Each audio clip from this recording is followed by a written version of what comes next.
Welcome everyone. Thank you so much for joining us today in this webinar hosted by the Urantia Association Education Committee. Today, Georges Michelson-Dupont will present a webinar titled The Will of God. Georges was born in Paris, France in 1947. He married Marlene, also a reader of Urantia Book, in 1971, and they have two granddaughters. He's an electrometallurgist engineer. Georges and Marlene are retired from business since 2010. Georges' father introduced him to the Urantia Book in the early 1960s. Georges joined the team, which spent 15 years revising and correcting the French translation. In the late 1980s and early 1990s, as member of CRDH, an association of French readers, Georges organized several international conferences for readers of the Urantia Book. He also organized and hosted the first conference for translators in 1989.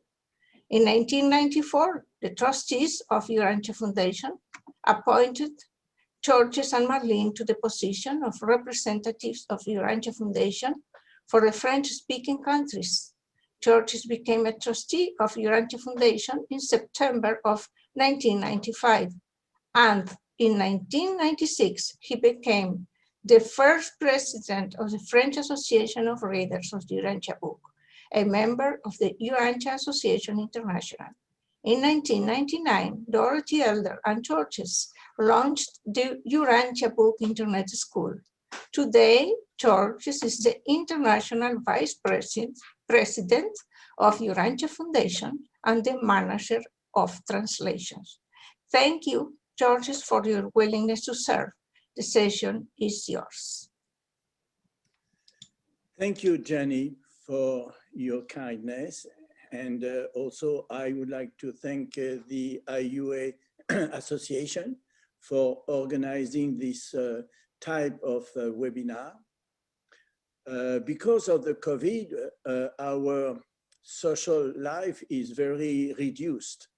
And so this is a good opportunity to be able to meet other people, to meet other truth seekers, to meet other brothers and sisters.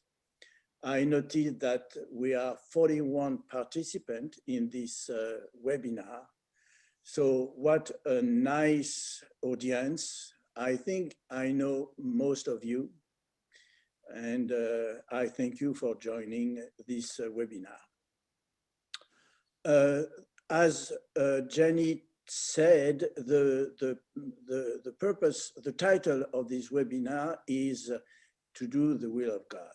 And I will select a few paragraphs from the book to clarify what the author means by doing God's will, and then ask questions to the audience as the discussion progresses. Topics will cover individual and collective responsibilities to do the will of the Universal Father in relation to ourselves, to God, to Jesus, to the Supreme, and the repercussion in the universe.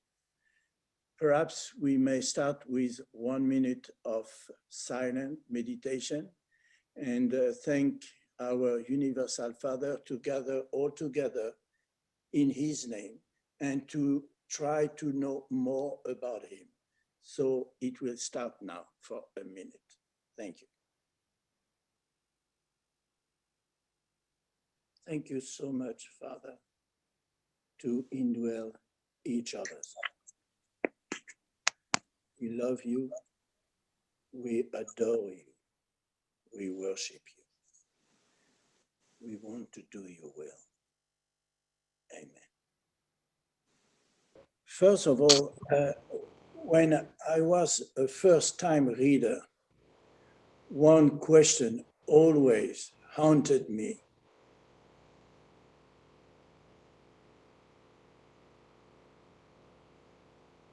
What did this somewhat enigmatic phrase mean? doing God's will. With time, meditative reading, systematic study of the papers, and sharing in study groups, the answer gradually became clearer, more concrete, and accessible to my experience. Seeking to understand God with wholehearted heart and soul, combined with the study of the epochal revelation, implies the establishment of a dynamic of evolution revelation between the mind that asks on the one hand, and the spirit of truth and the thought adjusters that reveals on the other hand. The result is an increased desire to love God and to be like Him. It is the adjusters who creates within man that unquenchable yearning and incessant longing to be like God, to attain paradise, and there, before the actual person of deity, to worship the infinite source of the divine gift. Every mortal who is consciously or unconsciously following the leading of the indwelling adjuster is living in accordance with the will of God. Well, this subject is vast, and it can be discussed in many aspects, so I had to make some choices. Given the time that we have, I have chosen to read together a few significant paragraphs illustrating the subject and to share our thoughts, just like if we were in a study group. We will discover that doing the Father's will is in fact an evolutionary process that the author calls supremacy, or on a more universal level, the power personality synthesis.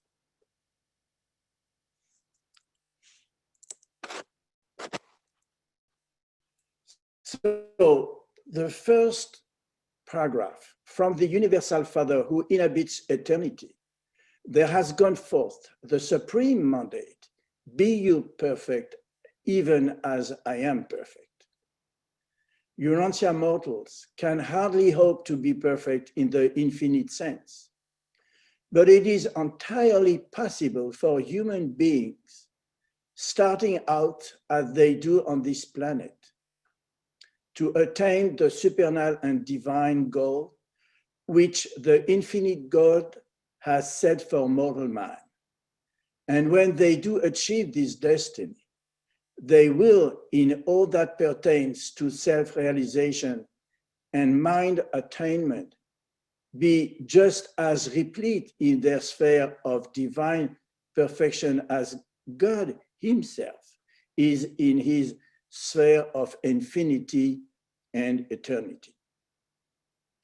So the question is, we understand that, but the question is, what is the meaning of the term sphere in the following sentence? Just as complete in their sphere of divine perfection as God Himself is His sphere of infinity and eternity. So my question is, what is the sphere?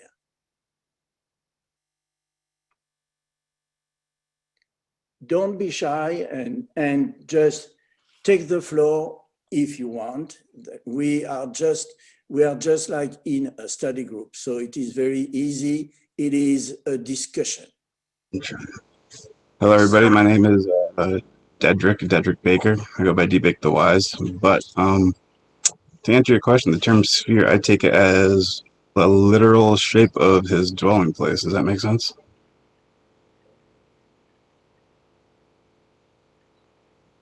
The actual shape of the I Am's dwelling place, which is the divine sphere of perfection. Yeah, exactly. We can become just as complete in our reality as God is in his reality, his sphere of perfection. We have a sphere, but it's not perfect yet, but we could be like him, which is his sphere of perfection, I guess, on paradise. That makes sense? Yeah. Stuart. Yeah, thank you, Georges. For me, sphere is our personal, unique personality identity space. When we interact with another person, we're interacting with their unique individual expression of who they are in their uniqueness of their personality, and their destiny is unique to them. It's not our path, it's their path, it's our path is different. So we all have, from our being unique children of God, we all occupy a sphere of identity expression in our vehicle of body, mind, and soul that is unique only to us. And they say that what we contribute to the evolving supreme being is valuable because our uniqueness of our sphere of expression has great power to add something that nobody in all creation can add. So it's a recognition, I think, of the unique uh, dedication of the Father to give us a decency of identity as our own sphere as children of God. Thank you, Stuart. Any other idea? Yes, thank you. I think they are using the term sphere in all the contexts that have already been put forth. But I think it also can be taken quite literally as our planet. One of the things that puzzled me when first reading the Urantia book was how the will of God can be different from planet to planet. Every evolutionary planet is in its own phase of development. So the will of God on one planet may be something a little different on another planet. Well, while the will is the same, the actual work that needs to be done on your planet is different. So what it is we need to do on our planet now is probably different from what it is on another planet. We know it's different. It's interesting to note that one of the things that our thought adjuster is doing for us is preparing us for the next phase. That's the main thing that the thought adjuster is doing. But they say that in a peculiar fashion, that they also cooperate with the seraphim to help us to go through living out the will of God on our planet. And we're also told that there's nothing more important than once you identify with the thought adjuster and the divine plan and the eternal reality of becoming one with the Supreme, in all of that, nothing's more important than the work we do on our planet here now. So when I think of sphere, I think of it in not only a literal sense of our planet, but in the grander sense as well, and that it's all one. And as Stuart mentioned, the Supreme, yes, yeah, and all this effort that we take, that we're engaged in, is all a contribution to the Supreme. Thank you. Mark, do you want to say something? Well, I did, but I thought Stuart said it so nicely. I was thinking of where you're located at any time, and Dave Henry just kind of said the same thing. And I was thinking of circle of influence, but differences of an experience might be result in different wills of God. Very good points there to attack that, or to address the word sphere. Thank you, George, on that. I think of it as your area of action and interaction with others. Thank you. I would like to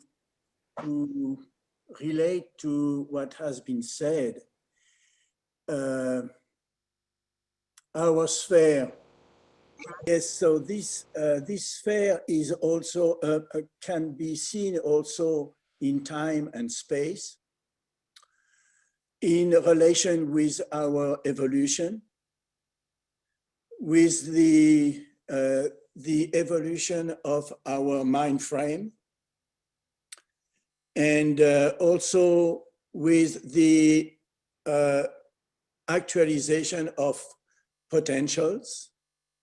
So in terms of time and space, it's sure our sphere increase as we grow, as we go from one sphere to the other. Our free will is larger and larger. So how all this relate to our sphere? Now that I'm thinking about it more, could sphere kind of be representative of the actual unit of personality in man? It's kind of how I'm taking it right now, like the culmination of the mind, body, and spirit. Your personality is kind of your sphere, your personal unit in creation, and that you're trying to perfect, right? Just as God perfects himself in his sphere of eternal creation. I don't know, that's just how I'm kind of extrapolating it. Yes, in this quote, there is a sense of dynamic. We start here on this planet with our personality. Our mind frame is expanding here. Our free will is expanding a little bit, but not that much, because we are here on Urantia. So it is clear that our sphere, as we grow, is taking more space. And so how could I say that?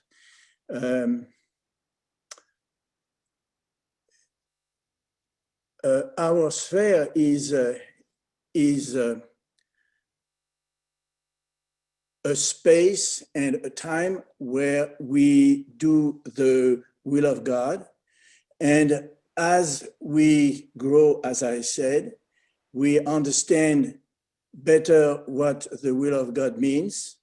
We actualize the will of God in our experience. So our sphere is increasing. Does that make sense? Well, there's a quote that comes into my mind. It is, I think, in paper 83 with Men and Women, and talking about growth, and that each of us has to grow in our own sphere. So for me, it gives me already an indication of I have to grow as a woman, and the partner, the man, has to grow in his own sphere. So there's a question of a frame in which we are with our free will of wanting to be transformed by God, because one of the first thing that what God wants, if he put himself in me, it is because he's offering me a partnership. I am mortal and he's offering me immortality. I am not perfect and he is perfect and he's offering me perfection. Well, he's offering me the possibility of becoming more and more perfect in my sphere. It means in who I am, in my nature, as a woman who is turning to God and identifying myself to God. And so I'm identifying myself as a daughter of God. So that is, it is my growth in my own who I am with God. So for me, it is well, it's very interesting. And to ask what the sphere is, it's that place that can be transformed, and in me, and well, it is the whole me that can be transformed, because I decide that I want to be what God offers me to be every day. Thank you, Agnès. Guy? Oui, peut-être tu peux arrêter le partage d'écran pendant ton partage. Well, thank you for all your answer, and thank you, George, for the question. What is our sphere? Obviously, when we think of the sphere, first we think about the planet. And when I think about the example of Jesus, I really appreciate what Mark said, that it's our circle of influence. It goes progressively. So first, we have a circle of influence within the family, within society, and maybe internationally. And when you look at the sphere of influence of Jesus, it was his whole local universe. And it transcends the sphere he was living in. And I don't remember who pointed that out, but this is an influence for the growth of the Supreme as well. And we know that Jesus, even though he was on a confused planet, was living himself in the era of light and life. So that goes way beyond the sphere we live in, or we live on. So thank you for all your answer. I think this element of our sphere expanding with the circle of influence is really good. Thank you.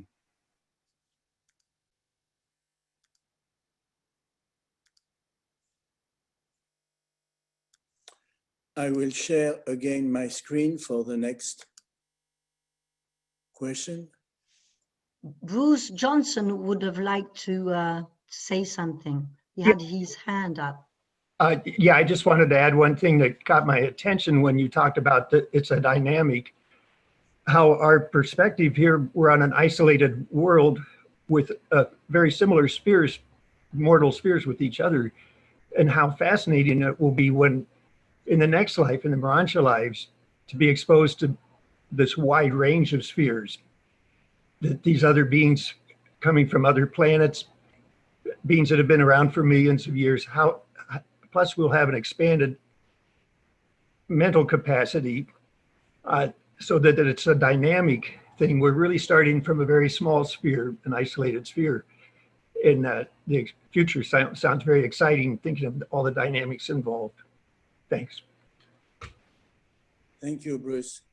Yes, it is sure that when we will reach paradise and we will become perfect in time and space, the entire grand universe will be our sphere.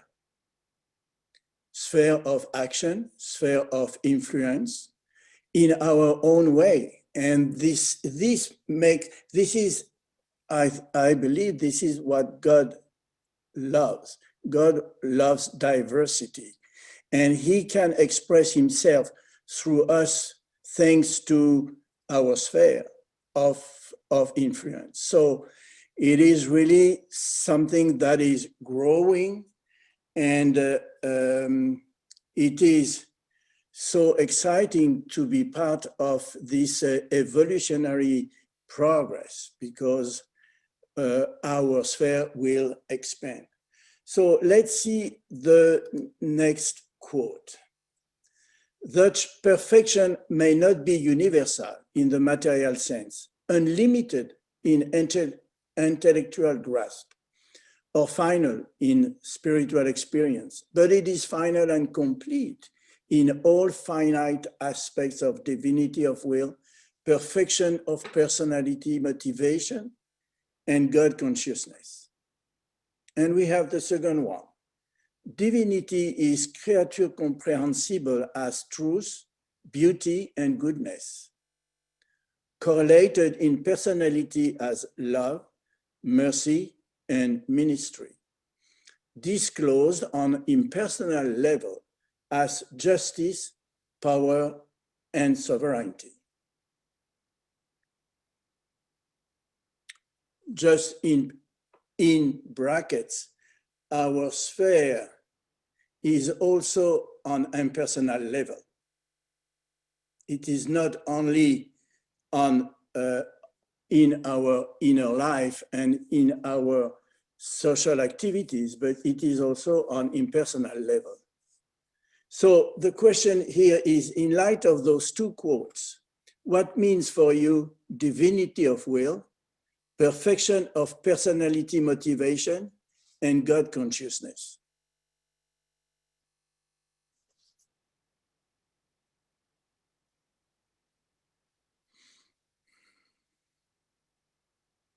Mark?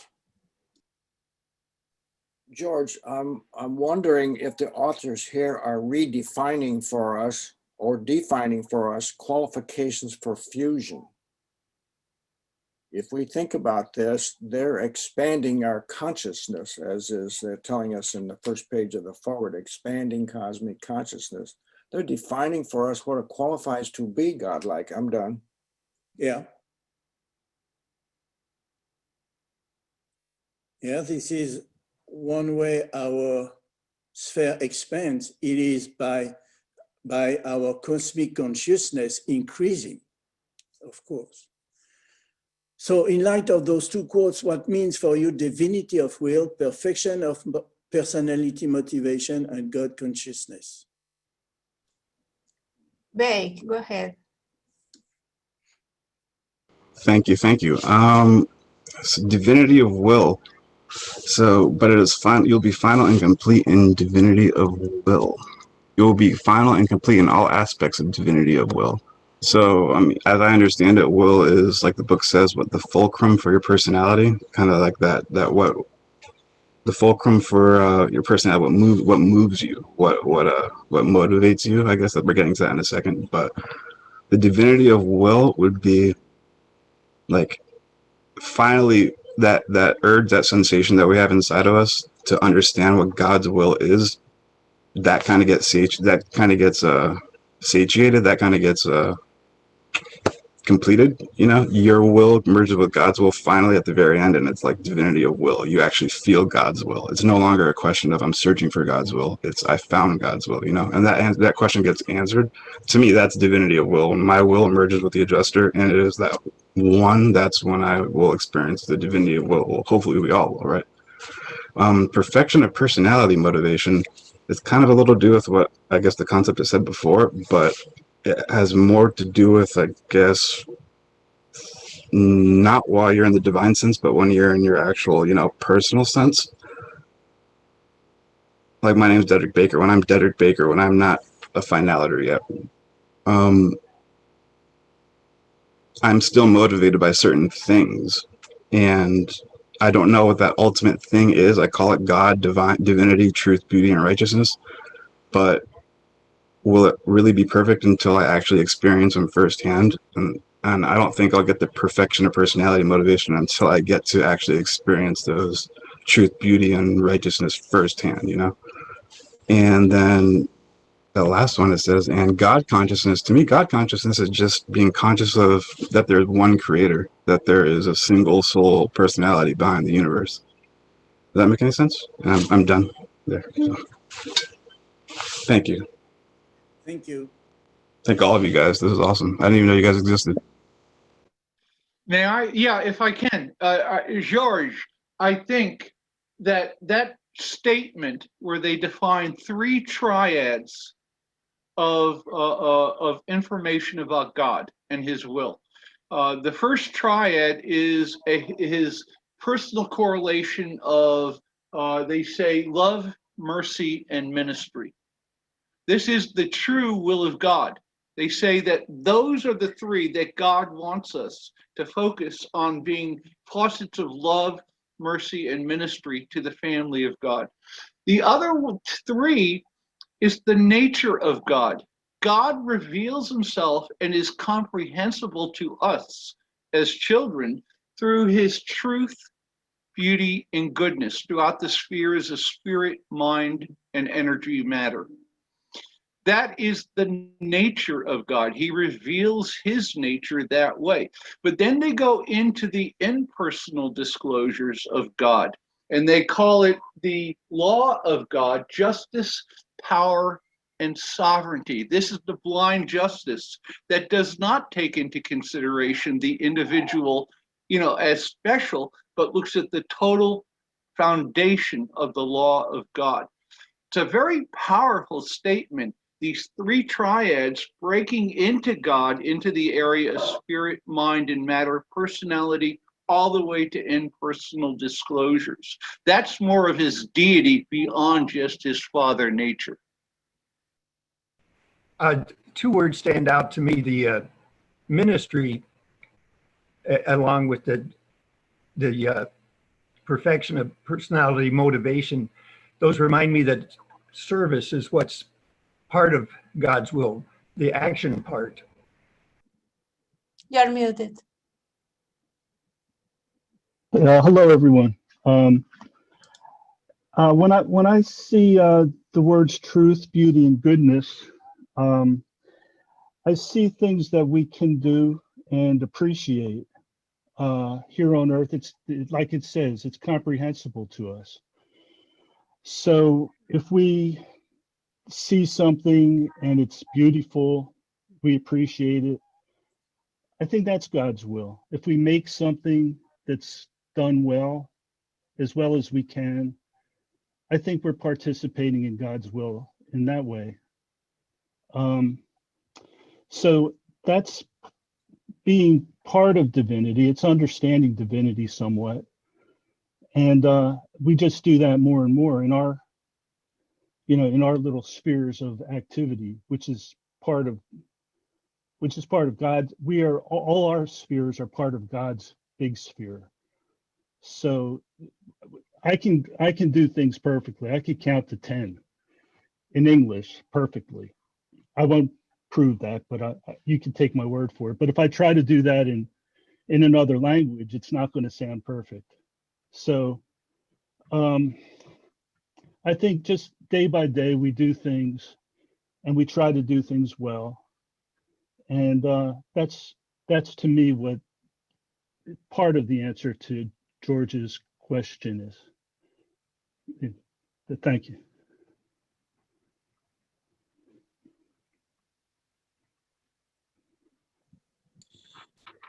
You say my name, Jeannie? Yes, sorry. Yes, your name. Go ahead, please. Sorry. I think that first paragraph has to be taken as a whole. That first quote you posted, George.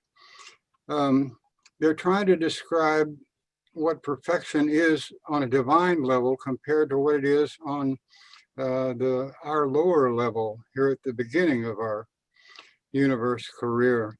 And then the second one is trying to define that incomprehensible word divinity. They start out with truth, beauty, and goodness. And if you look at that triad in the Urantia book, you find that it's in over 80 paragraphs, truth, beauty, and goodness is. From the foreword to the very last paragraph. I put a link in the chat room to all the truth, beauty, and goodness quotes. But I think it all comes back to what you said first, Georges, about evolution of learning to do God's will. It's just something that changes every day, and you try to upstep it every day if you can.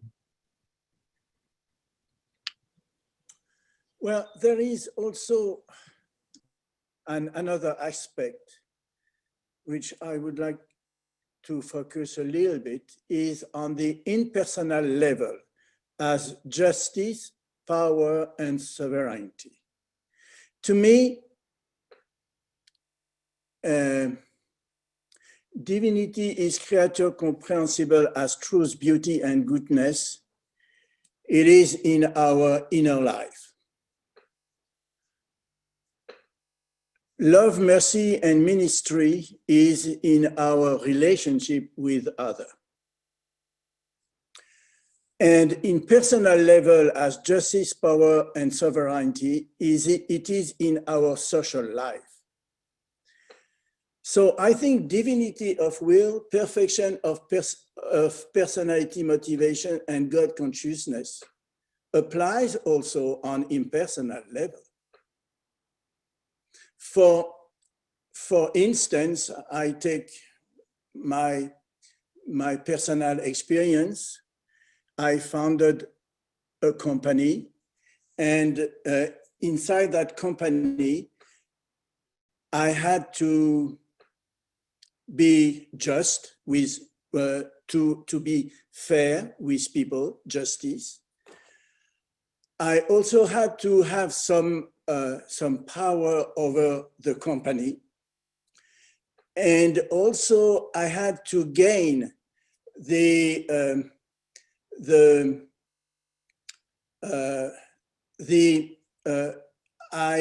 I had to gain the attention. No, I had to gain the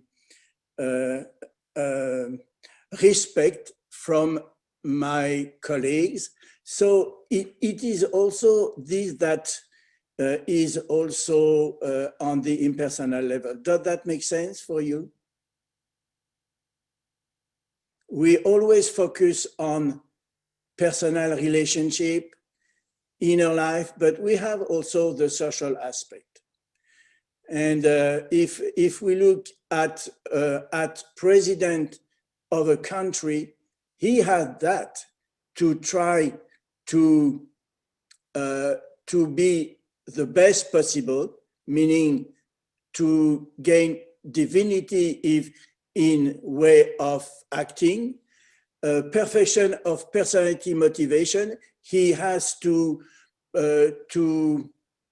have the motivation of conducting his country the best he can, and also, of course, God consciousness. He has to understand that because God is our Father, all the people of his country are brothers and sisters. So that's also applied to this impersonal level. Does that make sense? Now we are going to look at the technique for spiritual growth. We have been talking quite a bit about growth from here to paradise. So there is a technique. And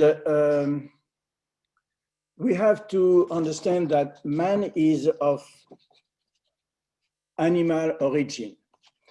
And therefore, he must compose between the claimer of his ego and his spiritual aspiration, which the thought adjuster never fails to bring out in his mind. What is the mechanism for spiritual growth to take place?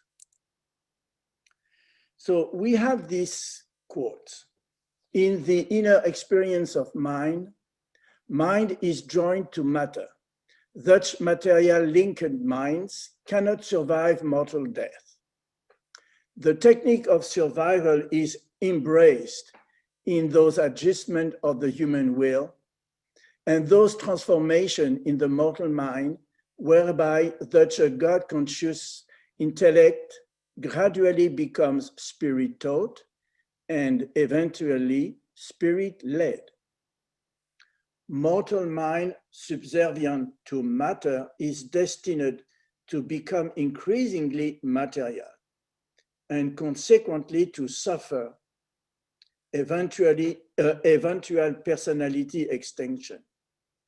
Mind yielded to spirit is destined to become increasingly spiritual and ultimately to achieve oneness with the surviving and guiding divine spirit, and in this way to attain survival and eternity of personality existence.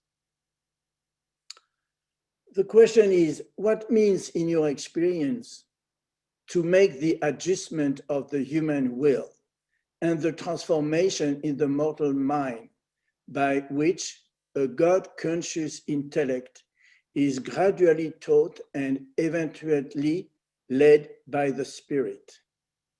Merci. So I shared earlier that recently I was going to focus more and more on understanding the Father's will for me, to make the adjustments of the human will. and somebody had written there about worship, and I thoroughly agree. So I have committed to my mind this quote, but I changed of God to your. So your will is your way, partnering with your choice in the face of any potential alternative. And to do your will is becoming more and more like you. And so it is, for me, working so hard at thinking before I talk or move to see which is the highest choice, which would be the will of my Father, the way that Jesus did on earth, always, always making the highest moral choice. That's it. Thank you. George, I really like this question. And it seems to me that when you key in on the words "to make the adjustments," it seems to me that you would not make those adjustments unless you're attracted to something better. And to me, Jesus' entire earthly experience was permeated with attractive details, spiritually, whatever. I don't see how a person can make adjustments unless you want something you see. I'm done. So initially, I thought I was talking about the actual mechanism that the adjuster uses to leave the physical mortal and get into the Urantia world, because you need a grow Urantia body to get to the Urantia world, or else you don't get there. The adjuster needs a vehicle to get to the Urantia world. If you lack to generate that during your physical life, where's the adjuster going to go? But then I realized, yeah, it's a different question. What do you mean to make adjustments to your human will and transformations? Like personally, I mean, we're all alive on 21st century planet Earth. We're all dealing with, paying bills, doing the right thing, making the right decision, treating someone nice. Personally, well, talking to you guys, it'll probably be normal. I have never really met any other people who have even know what the Urantia Book is. So I'm used to talking to people outside of the Urantia Book circle, I guess.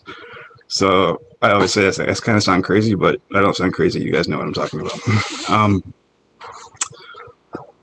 I personally, I actually physically, don't call me crazy, but I mean, you just see the light in your mind, it's like a glowing light. It's like a point of eternity. Like you can feel it kind of like in your forehead and above your forehead. It's there. It's like a needle. Like if you close your eyes, you can feel it.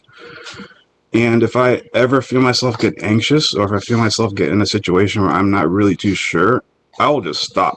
I'll stop all muscle movement and I'll just focus on the adjuster. And you start breathing and let the adjuster kind of just like settle back into your personality, and your anxiety kind of goes away. And the adjuster is never going to tell you to do the wrong thing. It's always going to tell you to do the right thing. So it's like, I've had to manage money before, and I can spend a little bit of money now, and then in 2 weeks I'll get paid and I'll pay the bills then. No, you stop right there, and I focus on my communion with God, and the adjuster's like, you know what to do. You know what to do the right thing. That's personally how I do it. I just stop, and I know the adjuster's real, so I focus on it and feel it. And call me crazy, but yeah, I see it now. Now you can see the glowing point of light above yourself, and it doesn't lie. So. That's the only way I'm able to transform my mind, or else it feels like I'm just forcing it mechanically, and I don't think that's the correct way to do it. It shouldn't be a mechanical force struggle. It should be like a cooperation with the adjuster. Does that make sense? And I'm done. Thank you, Rick. Thank you. Very good. Very good. Yeah, I have a comment. Can I say something? Sure. I just would like to say that I think there are so many adjustments that we have to make in our minds before we can make spiritual progress. Most people are so totally imprisoned in limitations. They get stuck in their prejudices, our inertia, our old habits, and they're just quite happy to stay in their comfort zones.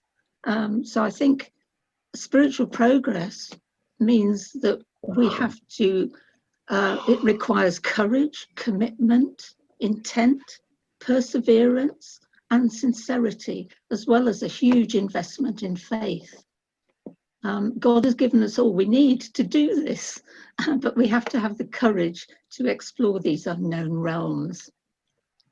And we need the persistence to make that effort. Thank you. Thank you. George? Die, go ahead, please. Okay. Many of us obviously have discovered that we are confronted with new facts, and we need to accept these facts before any kind of meaning emerge. For example, if you talk to someone and you say God lives within you, this is a fact. That they don't accept it or they don't want to do anything with it, so that's their decision. And the will of God, as you said, George, at the beginning, can be like haunting you. It's like, what is the will of God? I remember 20 years ago, that's probably the question that I was hearing the most. And it's our perception, but if I make an effort to understand what does God want, then if he indwells me, he wants to become me. And that's written in paper 112. The universal fact of God becoming man. And I think most people, like I'm from a Catholic background, when you read that, you say, oh, that's Jesus becoming God, becoming Jesus. But it's true for each of us. And here you talk about transformation, or you point out transformation and the law of supremacy, and that the mind needs to be transformed. We need a new mind, as Blake was saying. It's a morontial mind. That's the way the Midwayers talks about the soul. They call it the morontial mind. So that law of supremacy for me, humble human being, is to accept that God has given me everything and he wants to transform me. And as Ara just said, if I don't accept that transformation, I will always be in conflict, and these conflicts will be resolved on the mentioned world. So for me, the will of God first is to accept that God is transforming me, and it's to let go of anything that's an obstacle in the transformation. As Ara said, prejudice, addiction, limitation, preconceived idea, and so many others. There's quite a few names in the Urantia book, list in the Urantia book. Thank you. Thank you, Guy. Kathy, go ahead, please. This is a slightly different part of this idea, is that this material mind and the spiritual mind, I've always felt that free will choice was our supreme value. I really was tied into having free will choice. So the idea of the will of God was a little bit of a rebellion, you know. But we've come to the idea in our Urantia group, if you decide to will the will of God, then that puts you on the right connection, and you don't have to struggle with this because you've made that choice. I'm in a study group with one of the university classes online through the Urantia book, and we're studying the ministry of the spirits, the ministering spirits of the Urantia book. And I find it interesting with this question because it sounds like we're all doing this with our own free will and all alone. But in reality, we have helpers all the way through, the ministers that we learn to become also by using our spirit as it grows. since we do lose our mortal mind and our personality survives, and we are taught to follow the will of God throughout our journey to paradise. And not only are we told how to do it, we are shown how to do it by training. There are many steps along the way, and we do have free will of the choice of jobs, basically, that we would like to do or that we're interested in. It sounds like a huge corporation of IBM with the balance of work and play, but there are things that we can do to develop our spiritual beings, our closeness to God, and to learn more and more about what love, mercy, justice, and all of the traits that we've discussed can help us be used to grow our own spirituality and to make it a more enjoyable and loving relationship that we have with not only the ministering spirits as our friends and helpers, but also our goal to be part of the total infinite spirit of God. And that's all. Thank you, Judy. You're welcome. John Hales, go ahead, please. Yeah, welcome everybody. It's good to see some old faces, figuratively and literally. Yeah, this what is God's will is, of course, perplexes all of us. I recently started saying the original Lord's Prayer when I retire at night. This is the prayer that Jesus taught to his brothers and sisters as well as the apostles. And the last line of that prayer is, and increasingly make us perfect like yourself. Unfortunately, that got lost because some copyist forgot to copy it, which in a sense adds a huge dimension to the so-called Lord's Prayer. So it's my will that the Father's will be done, and my goal is to be perfect like the Father in heaven, not as God, but as myself. So that's the journey. So it's not overwhelming because I can see it's step by step, and we get better at it as we gain more experience. Thank you. Thank you, John. Mark, please go ahead. Yeah, thank you, John, for that. George, I'm keying down to your last question there, the law of supremacy. I never heard about the supreme being until I read the Urantia book. And I always need, I don't want to sound selfish, but I want to help us understand a little bit more about what the law of supremacy is. Do you want to talk about that time, or do you want to move on? Well, it is part of the next question. So maybe not the next, but in 2 or 3 slides, we will speak about it because it is a very important subject. But what I would like to add to your comment is the fact that this quote to me means a lot.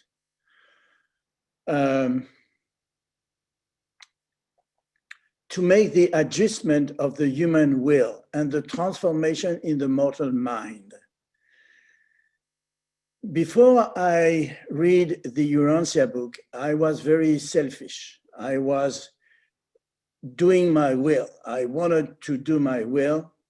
I was looking for money, for power, for things like this.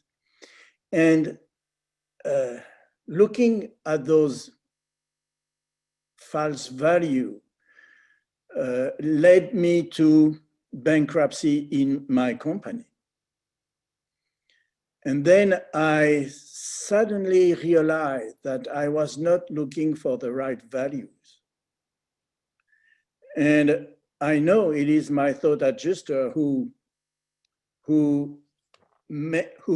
contribute to the emergence in my mind that I was not looking for the right values.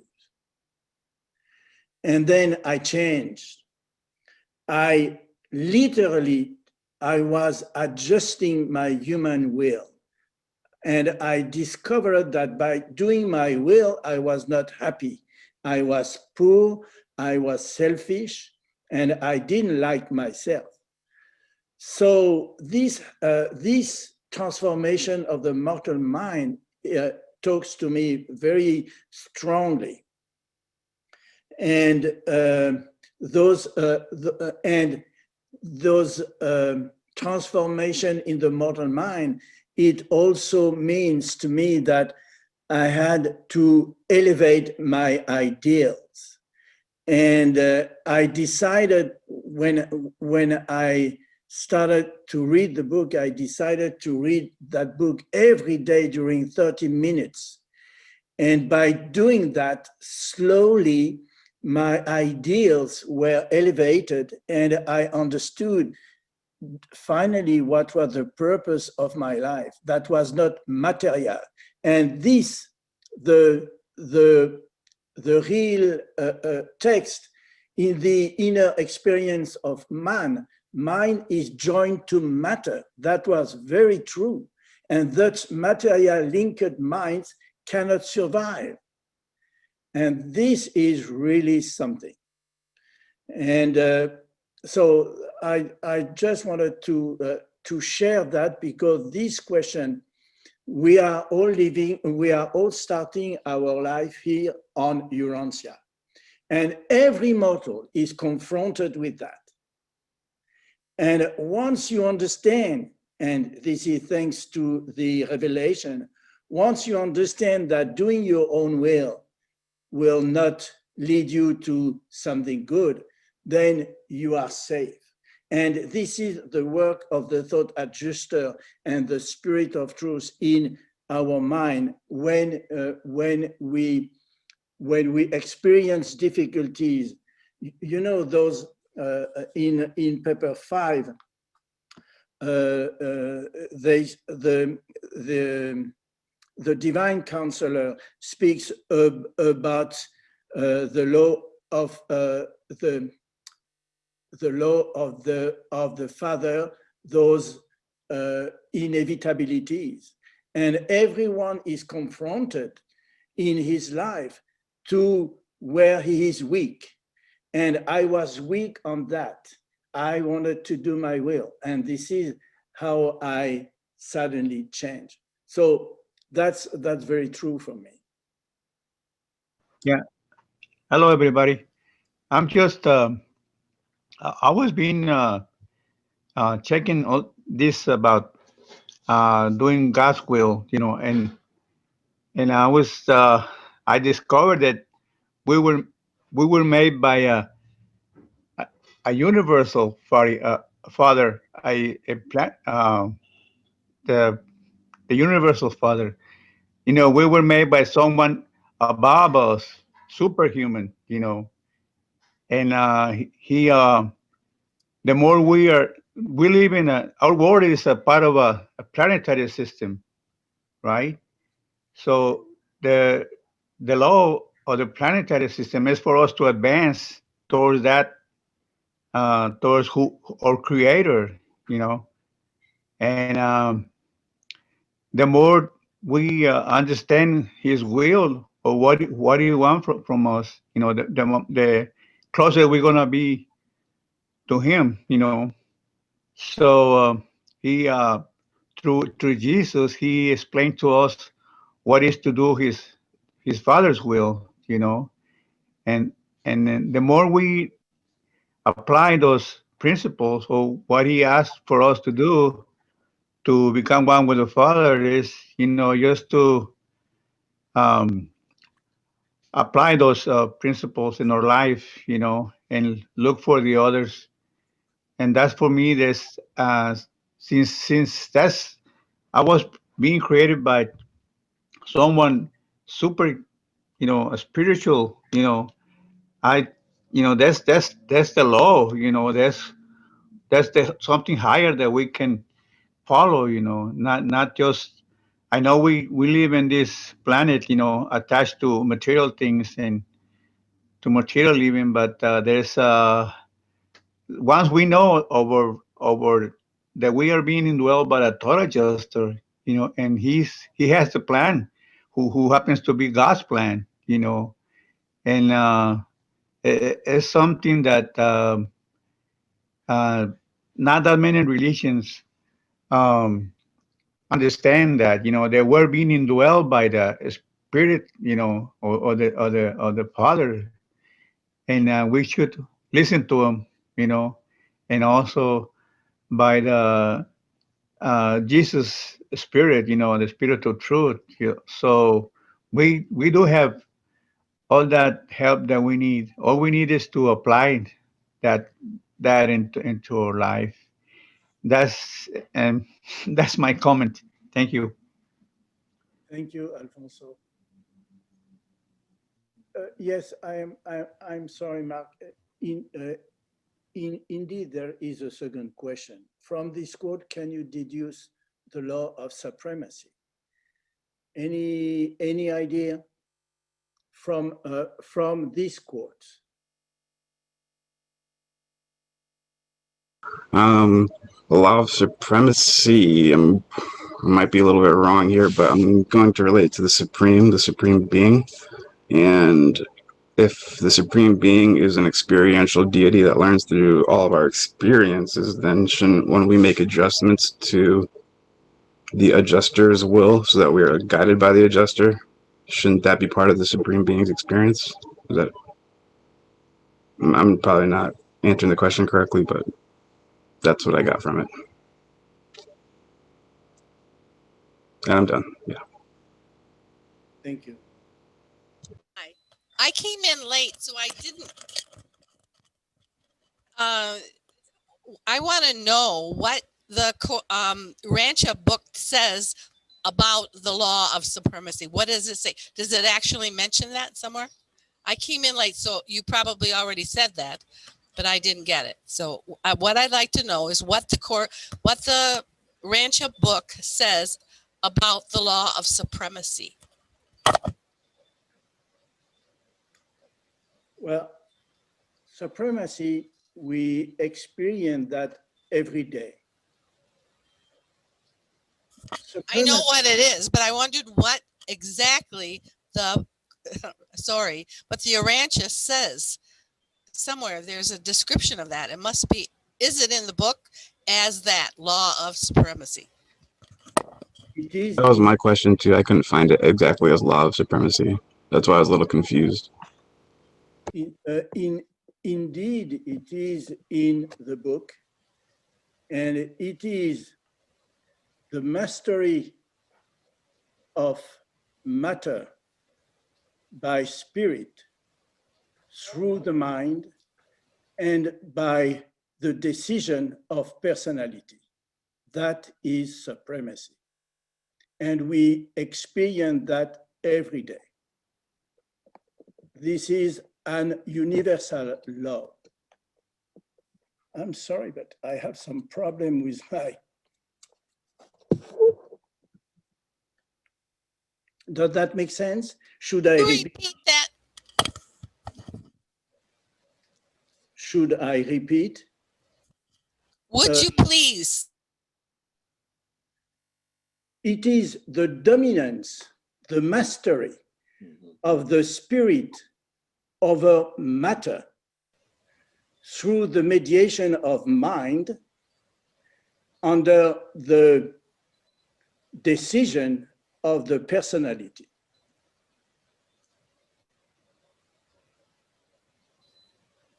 Michael and Mark? Yeah. Thank you. Yeah, there are several things I notice here, pardon me, that the sense that this is not a single step. You know, to me, supremacy is growth, it's experience, and it's something that goes on. And we see here it's adjustments, plural, transformations, plural, gradually, pardon me, eventually, pardon me, I'm sorry. that all of these are things that we take step by step as a matter of growth. And, you know, that's how we eventually achieve that experience and contribute to the supreme, that it's not a single action and then we are transformed one time into, you know, nearly perfect, and then our universe career is over at that point. Thank you.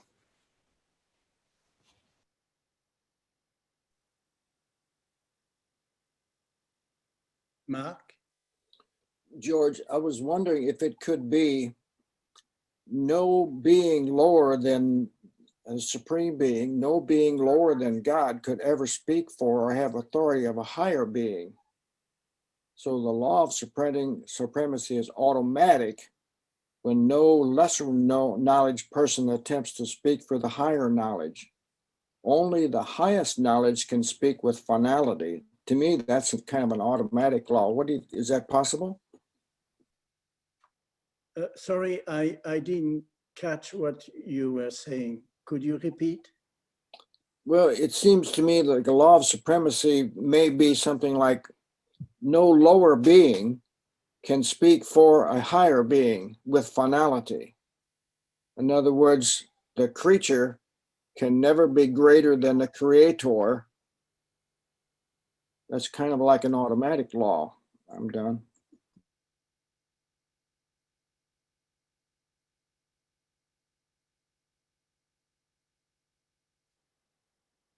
Well, supremacy is, as I said, in my understanding, supremacy is a universal law for growth and for sovereignty, for mastery. And it is, as Michael said, it is not just a one thing. It is a gradual evolution. It is you participate to the universe supremacy by your choosing, by what you do. And you are, this is how you are,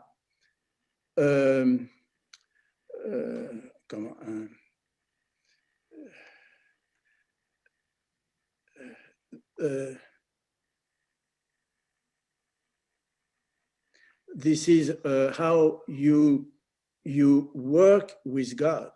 It is by your choosing, so it is by this law of supremacy. And it is how you cooperate. You know, the fourth revelation to me, where Jesus said that we are all children of God. And that was his message. The fifth epochal revelation, not only you are a son of God, but you are cooperating with God. So this is for me very new, and this is what we call supremacy. Yes, Stuart? Yeah, thank you, George. I think the challenge here, my friend, is that they don't say as a direct phrase law of supremacy, but they mention law and supremacy in two paragraphs that I could find throughout the Revelation. The one that I think meets your answer or your quote, how do you deduce this, is from paper 25, section 4, paragraph 19. And they're talking about technical advisors in the local universe. And they're saying, besides counseling regarding legal usages, technical advisors are equally devoted to the efficient interpretation of all laws concerning creature beings, physical, mindal, and spiritual. They are available to the universal conciliators and to all others who desire to know the truth of law. In other words, and here's where you connect the two, in other words, to know how the supremacy of deity may be depended upon to react in a given situation, having factors of an established physical, mindal, and spiritual order. They even essay to elucidate the technique of the ultimate.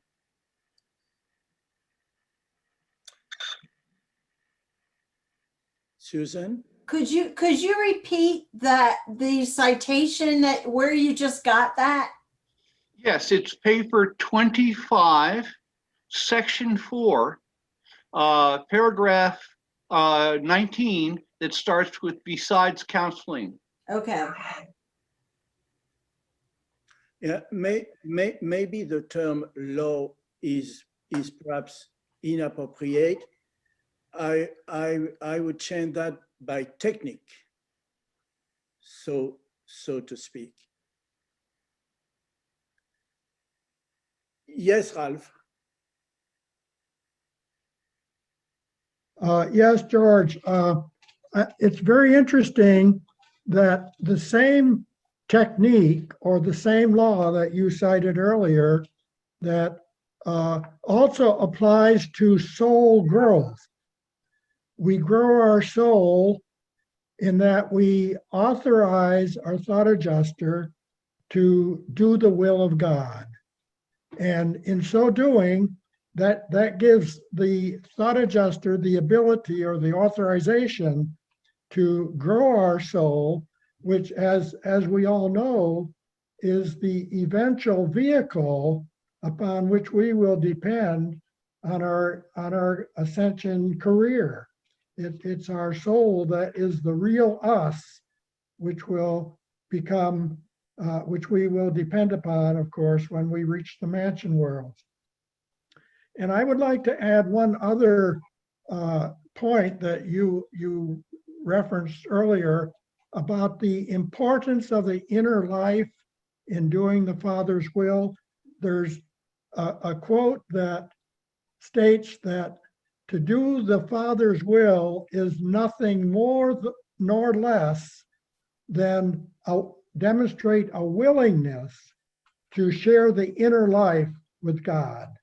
Yeah. And if you think about the significance and meaning of that, if we can somehow learn each morning to decide each day we're going to share our inner life with God, our Father, as a child does with a parent, this will go a long way to bring about those inner transformations that we were just talking about a minute ago. Thank you, Ralph. Maybe if there is no other comment, we can go further. The next step, doing the Father's will, duty and responsibility to the Supreme Being.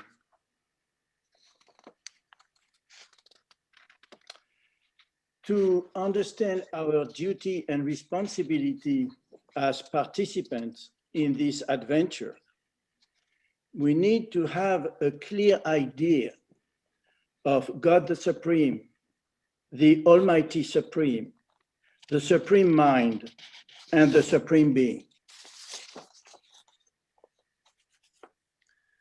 And I will give you 3 quotes. God the Supreme is the personalization of all universe experience.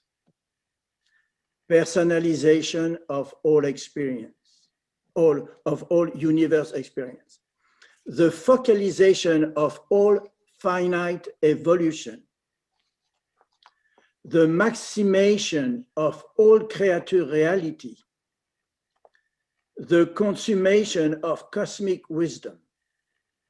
The embodiment of the harmonious beauties of the galaxies of time.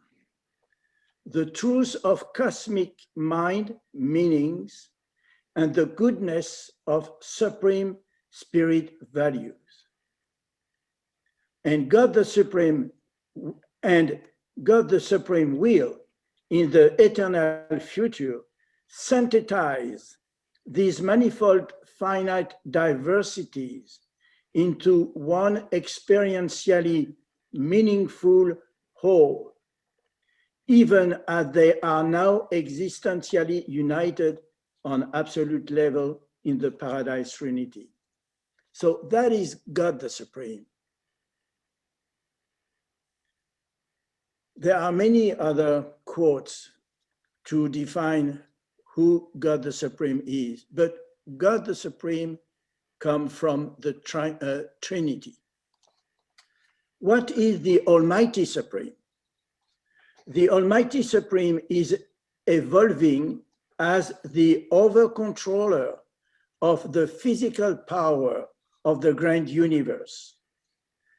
In the present universe ages, this potential of physical power appears to be centered in the 7 supreme power directors, who operate through the fixed location of the power centers and through the mobile presence of the physical controller. So the Supreme Being has to do with forces. The Supreme Being is the unification of 3 phases of deity reality: God the Supreme, the spiritual unification of certain finite aspects of the Paradise Trinity, the Almighty Supreme, the power unification of the grand universe creators, and the Supreme Mind, the individual contribution to the 3rd source and center and his coordinate to the reality of the Supreme Being. The infinite mind is the function of the infinite spirit. The cosmic mind, the ministry of the 7 master spirit. The Supreme Mind is in process of actualizing in the coordination of the grand universe and in functional association with the revelation and attainment of God the Sevenfold. And the union of the power and personality attributes of supremacy is the function of the Supreme Mind. The union of the power and personality attribute. Power is the Almighty Supreme, and the personality is God the Supreme. So the union of the power and personality attribute of supremacy is the function of Supreme Mind.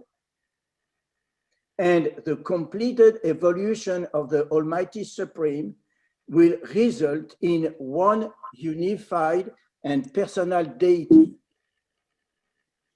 not in any loosely coordinated association of divine attributes. From the broader perspective, there will be no Almighty apart from the Supreme, no Supreme apart from the Almighty. And the last one, the experience of every evolving creature personality is a phase of the experience of the Almighty Supreme. The intelligent subjugation of every physical segment of the super universes is a part of the growing control of the Almighty Supreme. The creative synthesis of power and personality is a part of the creative urge of the Supreme Mind and is the very essence of the evolutionary growth of unity in the Supreme Being.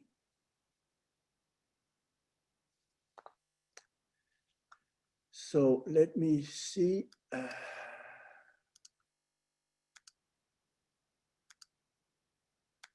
Sorry.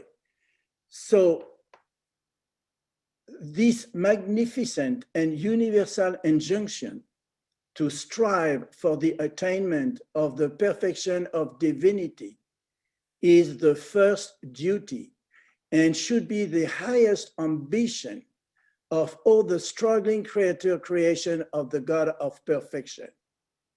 This possibility of the attainment of divine perfection is the final and certain destiny of all man's eternal spiritual progress. We said, and we read that human beings evolving is part of the process of supremacy. So my question here is, the attainment of the perfection of divinity is the first duty and should be the highest ambition. According to you, what kind of duty and ambition the divine counselor is referring to?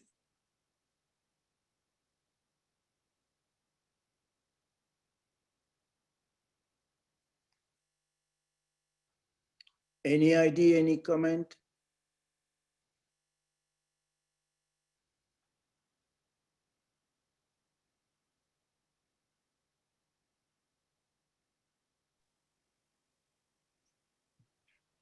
George? Yes.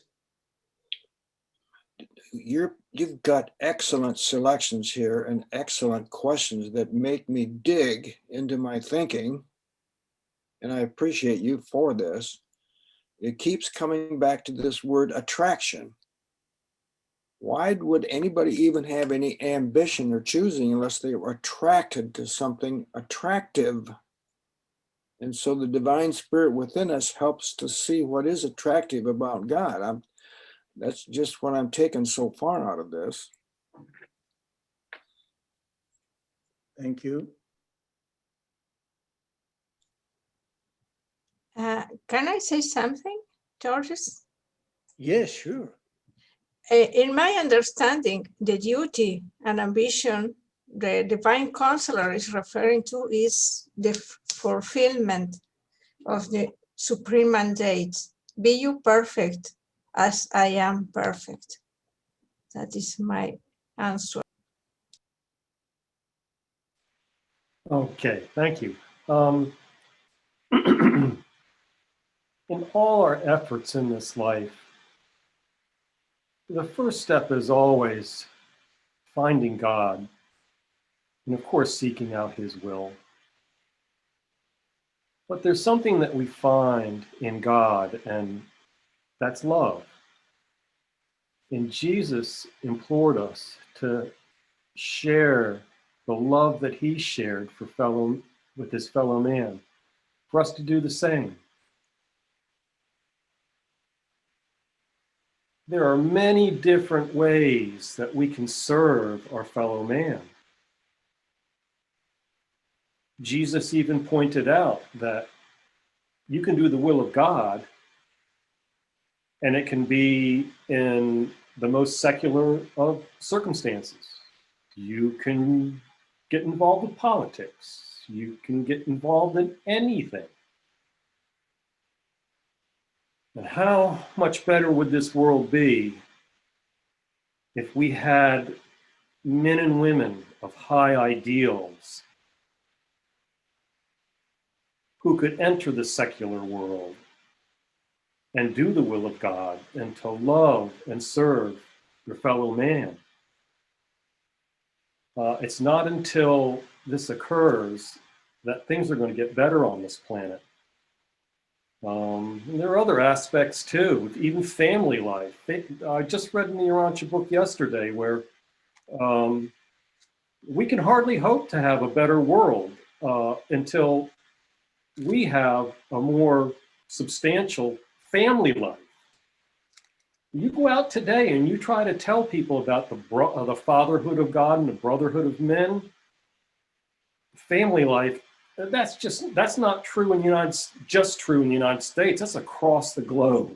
The family has become destroyed. We're going to have to wait until the world understands a little bit, a lot more respect for a father. You try to tell people today about the fatherhood of God, and you've immediately created, most likely, in most cases, a disconnect. You've got a long way to go. So exercise your souls in patience. It's love one another.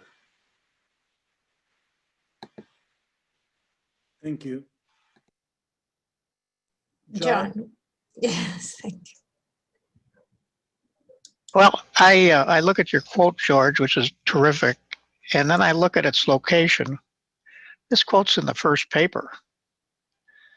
So upon opening the book,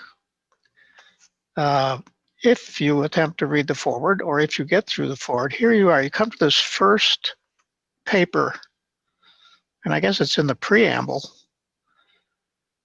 So I see this as trying to get the mortal's attention that is reading this book, because it the juxtaposition between what the ideal is in this paragraph or sentence versus how most mortals are living their existence is huge, the difference. So it doesn't mince any words. There's no modifiers that say, well, maybe you should do it, and maybe you should do it between 4 and 5 o'clock, or do it on Sunday at church. You know, this is saying you should consciously be doing this all the time, which brings me back to Jesus' prayer that he taught his brothers and sisters, and increasingly make us perfect like yourself.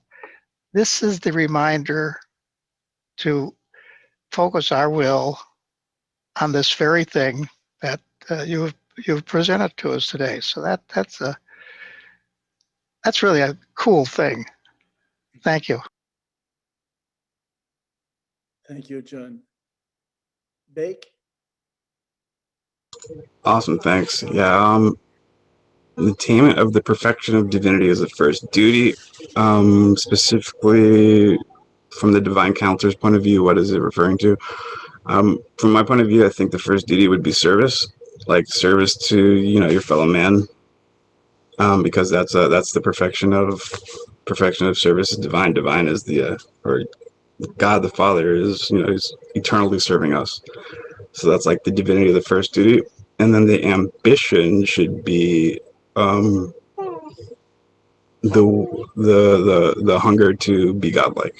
That makes sense, and I'm done there, and that's kind of how I took it. Right?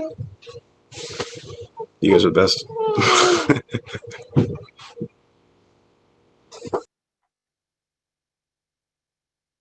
Thank you. Any other comment? Yes, Kathy, go on. We have been given a piece of divinity within to guide us in this process toward perfection.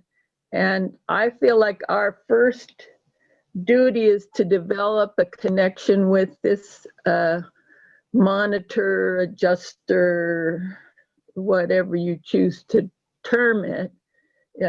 Our duty is to connection with our guide, and then that's a direct line to the Father and his process of perfection.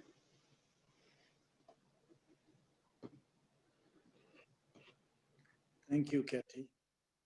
Well, why did I ask this question?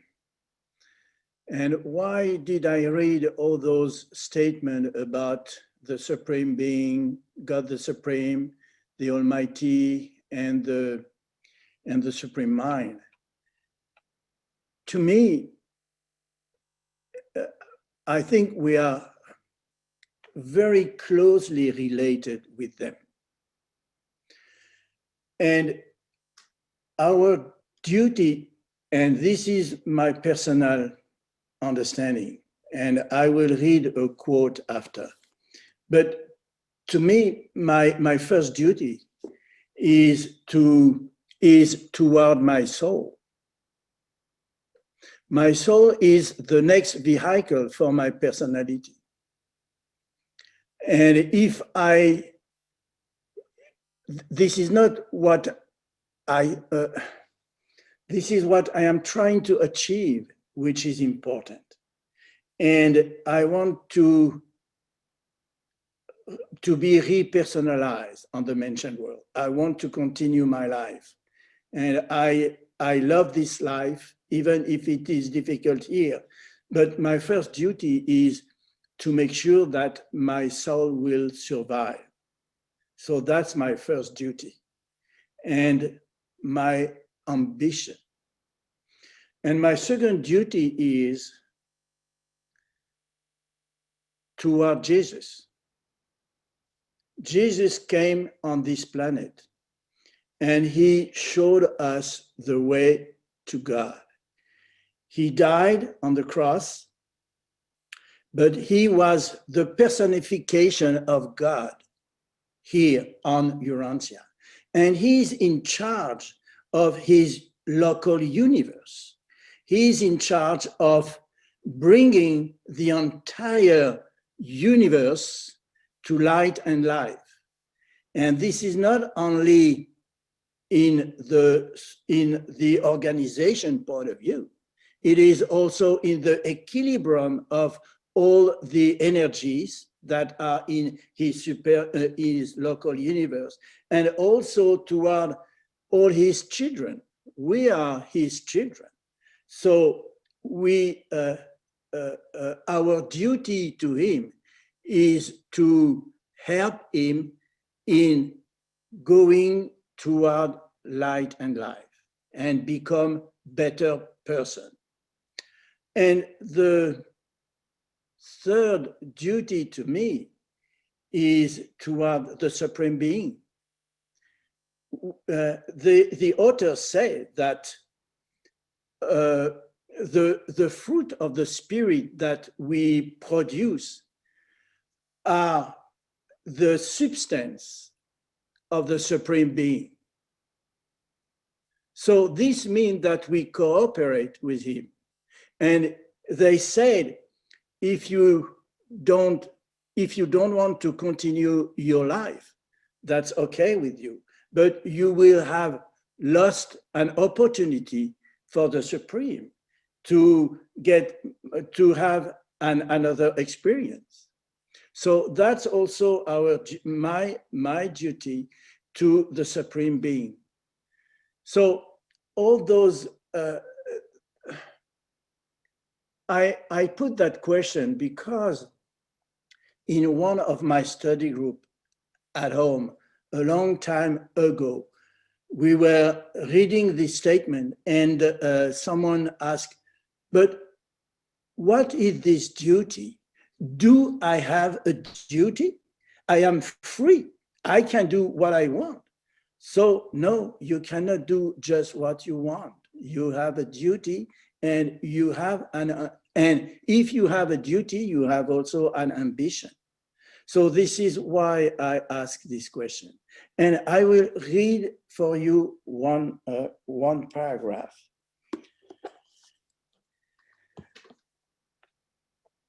Into the keeping of mortal mind has been given not only the adjuster presence of the Paradise Father, but also control over the destiny of an infinitesimal fraction of the future of the Supreme.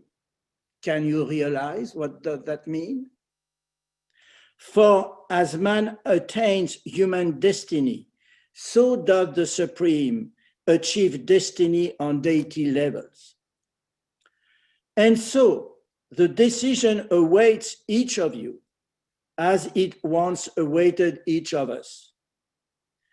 Will you fail the God of time, who is so dependent upon the decision of the finite mind?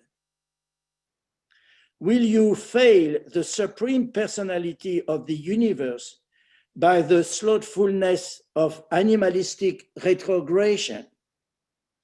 Will you fail the great brother of all creature, who is so dependent on each creature? Can you allow yourself to pass into the realm of the unrealized, when before you lies the enchanting vista of the universe career, the divine discovery of the Paradise Father, and the divine participation in the search for and the evolution of the God of Supremacy? So this is a very powerful statement.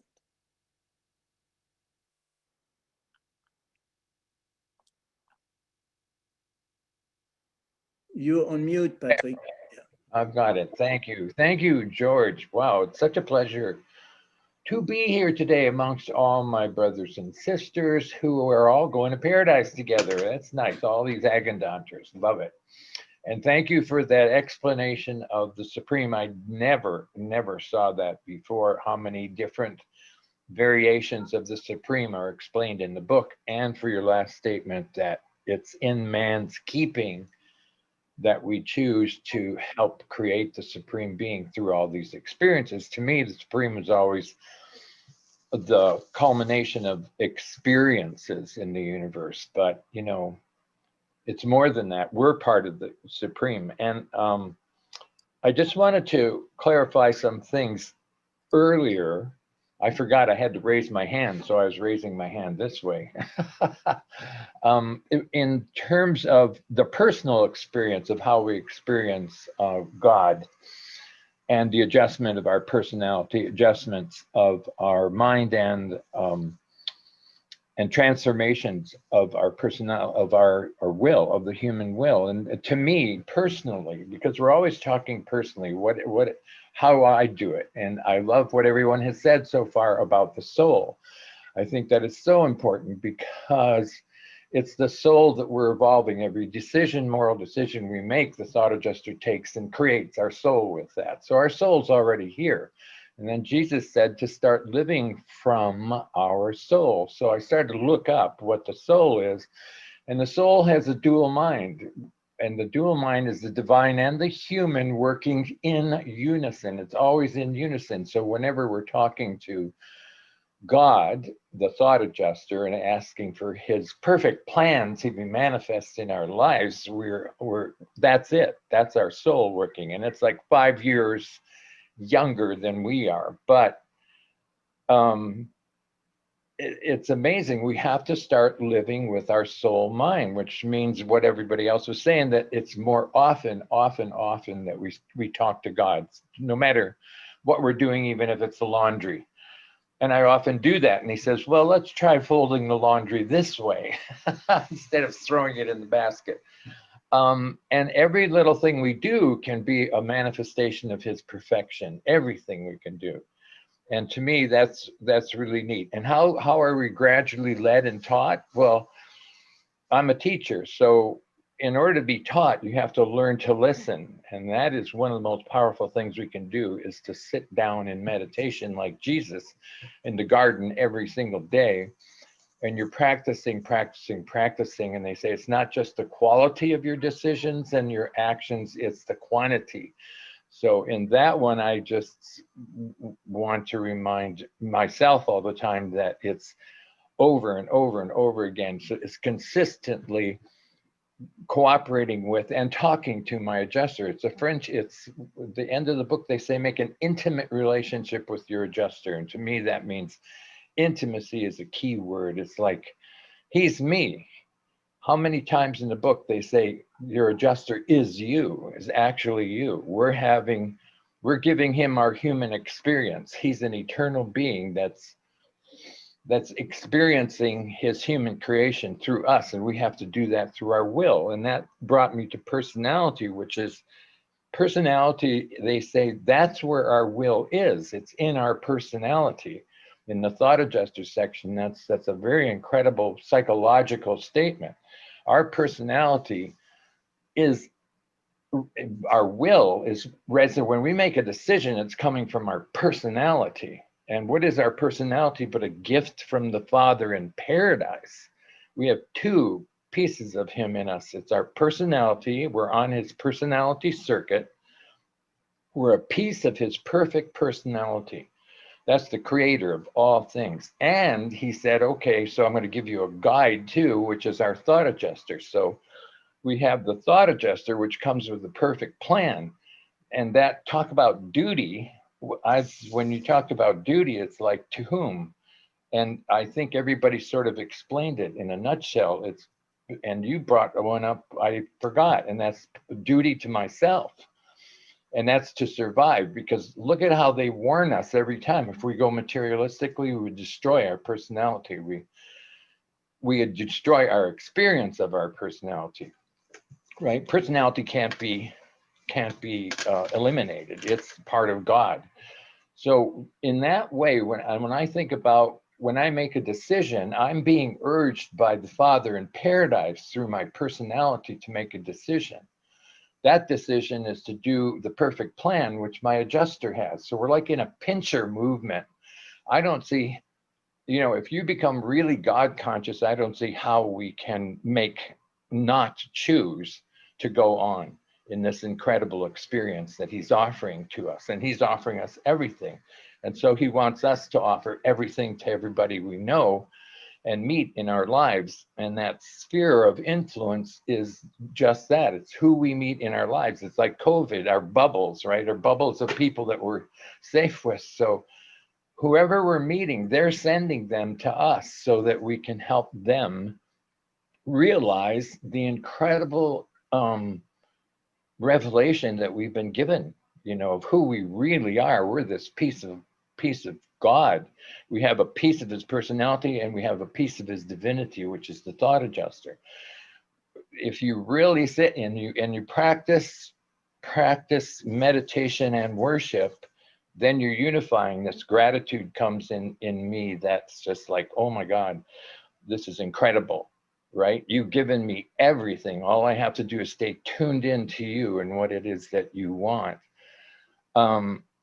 Urantia mind, soul, and so they want us to use our soul mind, and our soul mind again is when we're communicating with God. And the more we use our soul mind, the more perfect we become, the more we manifest that plan. And then thanks for showing me today how that it's this growth of our influence with other people. And it's not, I'm becoming perfect, not perfect completely here.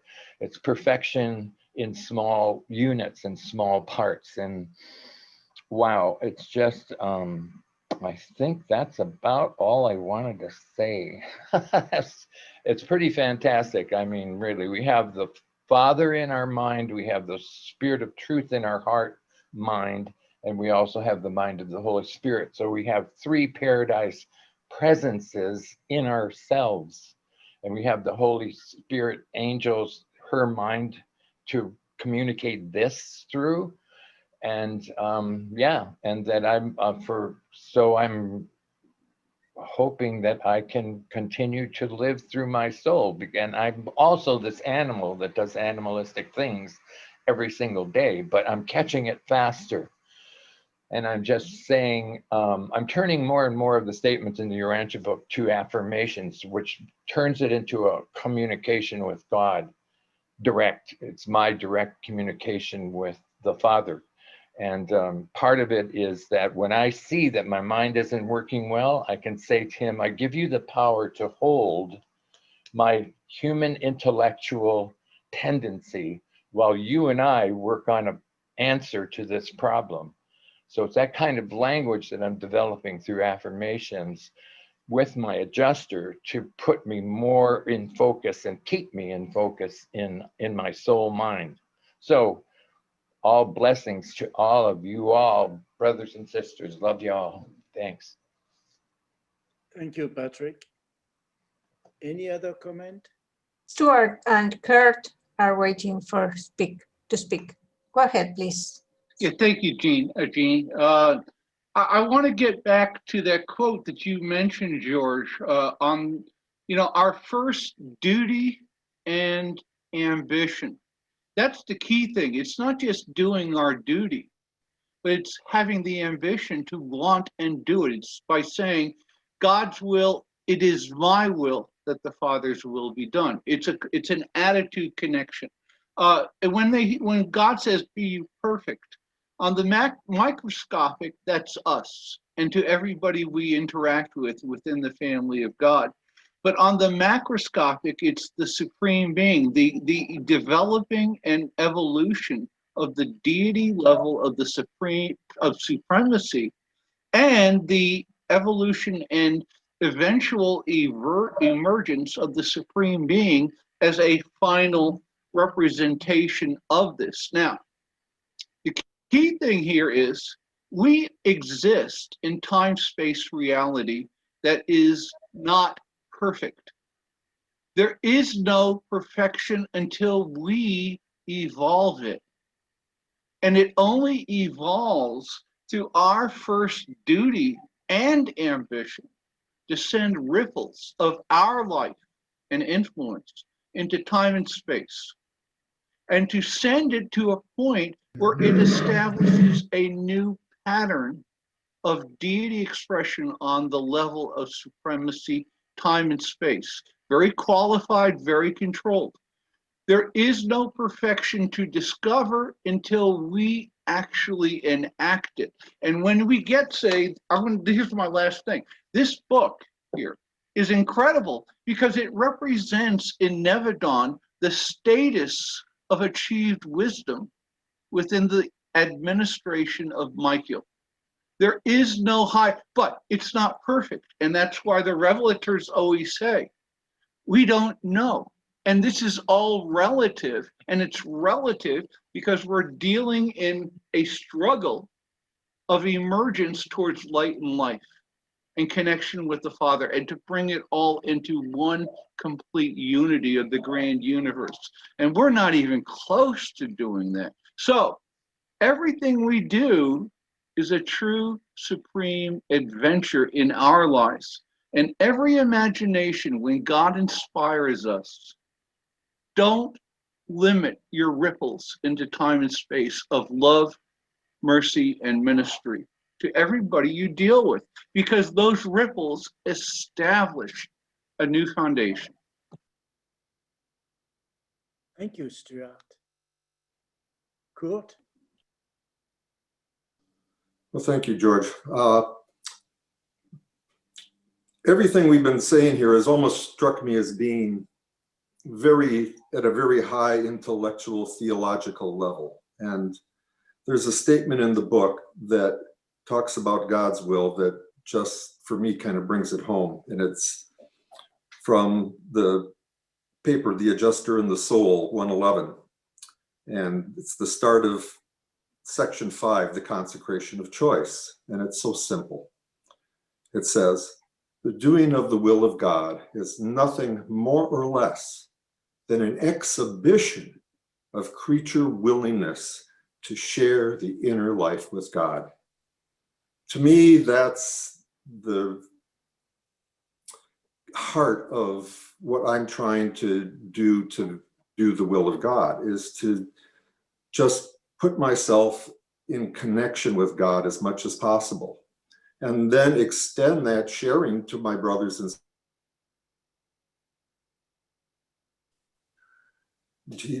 I love so many things that he said there. He struck on so many points, but it's simply to share our inner life with God, share it with our brothers and sisters. And the best way to share is often just to listen. So thank you. That's all I have. Thank you, Kurt.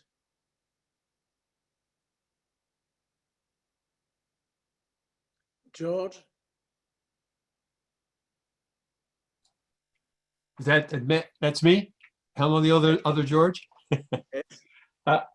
You know, I being in study groups for over 10 years, my mind still reels when people start, quoting paragraphs on the Supreme and all of these concepts that are still mind-numbing.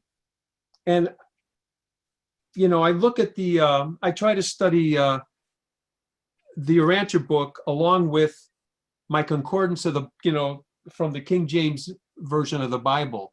And, after 400 years, the English has evolved into saying, perfect means without blemish.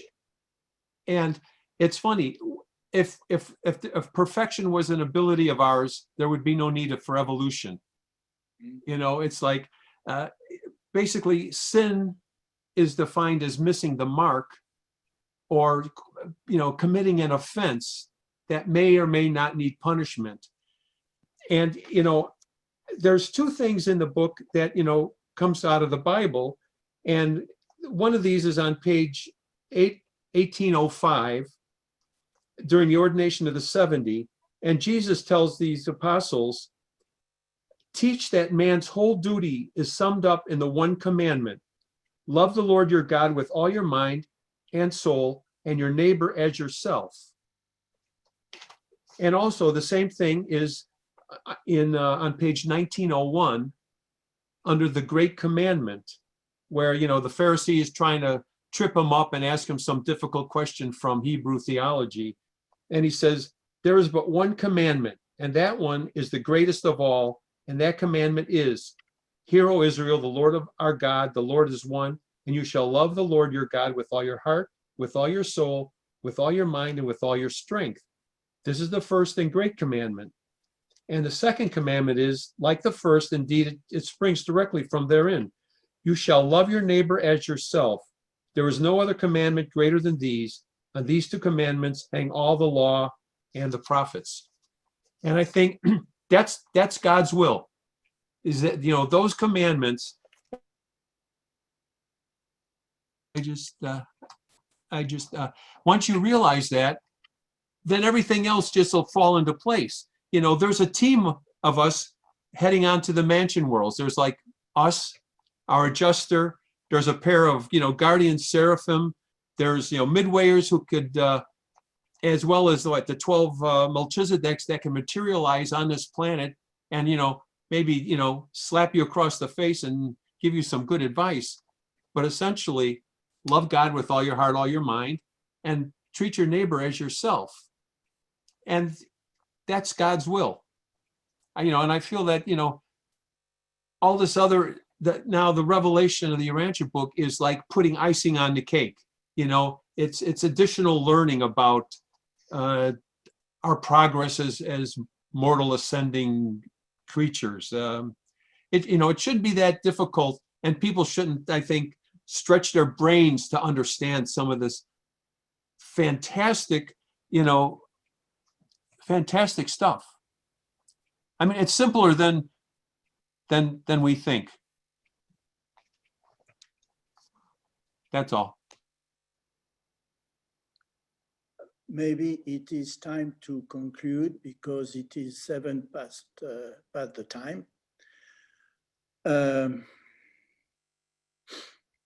This fifth epochal revelation is offered to us to expand our cosmic consciousness and to enhance our spiritual perception.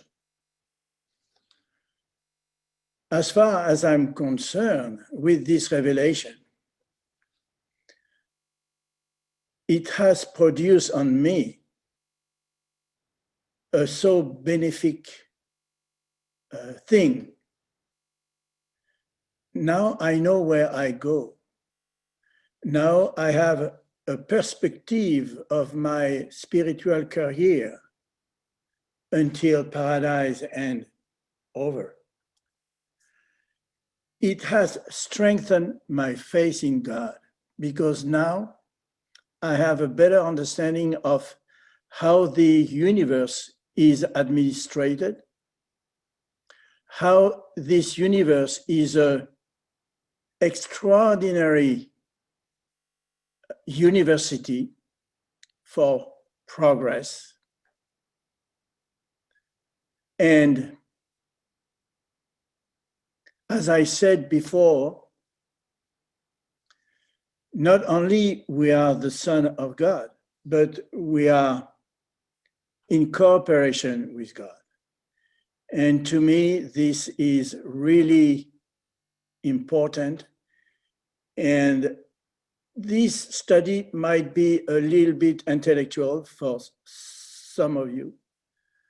But if the Revelator gives us so many details, so many subjects to study, it is for expanding our cosmic consciousness.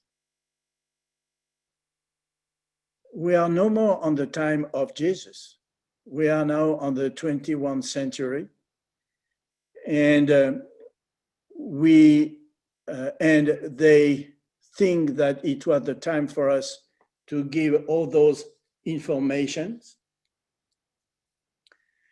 And yes, some concepts are difficult. Some concepts are far from our daily occupation, so to speak, but it is very interesting to understand.